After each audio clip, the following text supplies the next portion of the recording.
On the 8th of March, 2014, the world woke up to one of the most baffling mysteries in modern aviation history. A commercial airliner, Malaysia Airlines flight MH370, vanished without a trace. More than 6 years later, the disappearance of MH370 remains one of the greatest aviation enigmas of all time. This wasn't just a routine flight. It was a red-eye trip from Kuala Lumpur, Malaysia, to Beijing, China, carrying 227 passengers and 12 crew members aboard a Boeing 777-200er, a jet known for its safety and reliability. But somewhere along that route, it simply disappeared from radar. What happened to Flight MH370? How can a modern aircraft equipped with cutting-edge technology just vanish in an era when satellite tracking and constant communication make the world feel smaller than ever? The journey began like any other. MH370 took off from Kuala Lumpur International Airport at 12:41 a.m. local time. The captain of the flight, Zahari Ahmad Shah, was a seasoned veteran with over 18,000 hours of flying experience. His first officer, Farik Abdul Hamid, was younger but competent, with several thousand hours of flight time. The flight progressed normally. Around 1:19 a.m., the cockpit communicated with Malaysian air traffic control for what would be the last time. First Officer Farik radioed, "Good night, Malaysian 370. Minutes later, as the plane passed from Malaysian to Vietnamese airspace, it vanished from radar. In the hours that followed, confusion spread rapidly. Air traffic controllers tried to contact the plane, but there was no response. It seemed impossible, a large commercial jetliner simply disappearing. By morning, panic set in. Flight MH370 was officially declared missing. Families of the passengers gathered at airports in Malaysia and China, hoping for news that their loved ones were safe. What followed, however, was not a message of reassurance but the beginning of a mystery that would only deepen over time. Immediately, search and rescue operations were launched. Initially, the search was concentrated in the South China Sea, the area where the plane was last detected by civilian radar. But days passed with no sign of debris, no wreckage, no distress signal, nothing. Then, a critical discovery was made. Investigators found that after the plane lost contact with air traffic control, it had deviated from its planned route. Military radar picked up intermittent signals that showed MH370 had turned westward, flying back over the Malay Peninsula. This shift in direction was unauthorized, unexplained, and deeply concerning. The aircraft had flown off course for nearly 7 hours. It was tracked briefly over the Andaman Sea before disappearing from radar completely. This revelation changed everything. The search zone was expanded to the Indian Ocean, a vast and treacherous body of water. The Indian Ocean is one of the most remote areas on Earth, with depths reaching over 23,000 feet in some regions. The challenge of finding a missing airplane there was monumental, like looking for a needle in a haystack.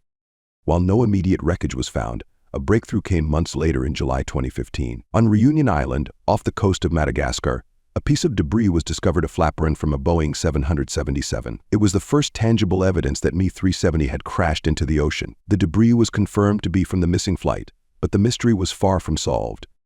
The discovery of the flaperon led to increased efforts in the southern Indian Ocean. More pieces of debris washed up on beaches in Mozambique, South Africa, and Mauritius in the following years, but none of these provided answers about the aircraft's final moments.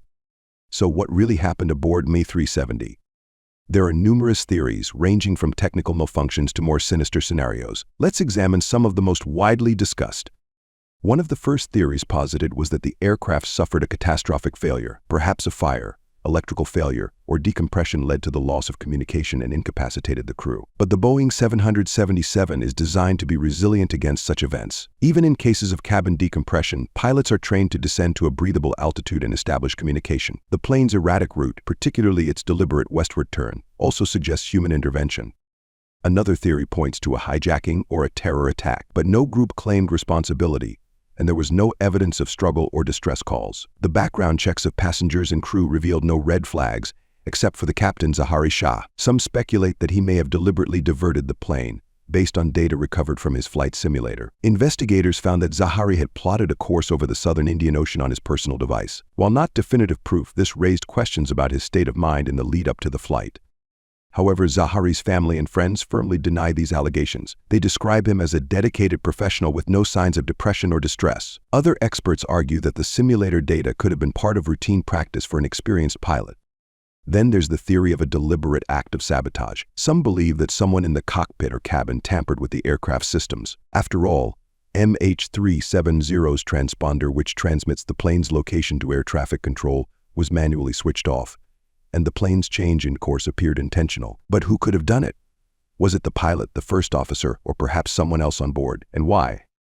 One of the most compelling pieces of evidence in the MH370 investigation comes from satellite data. Even after the plane disappeared from radar, it continued to send brief signals known as handshakes to a satellite operated by British telecommunications company Inmarsat. By analyzing these signals, investigators determined that the plane likely flew south into the Indian Ocean until it ran out of fuel. But this analysis is far from precise. The satellite data could only provide a rough estimate of the plane's location, leaving a search area spanning thousands of square miles. The underwater search for MH370 became the largest and most expensive in aviation history, covering more than 120,000 square kilometers of the Indian Ocean. Sophisticated sonar equipment was deployed to scour the ocean floor, and unmanned submersibles were sent to the depths. But after years of searching, the official search was suspended in January 2017, with no wreckage found. A second search, led by a private company, Ocean Infinity, resumed in 2018, but it too was unsuccessful.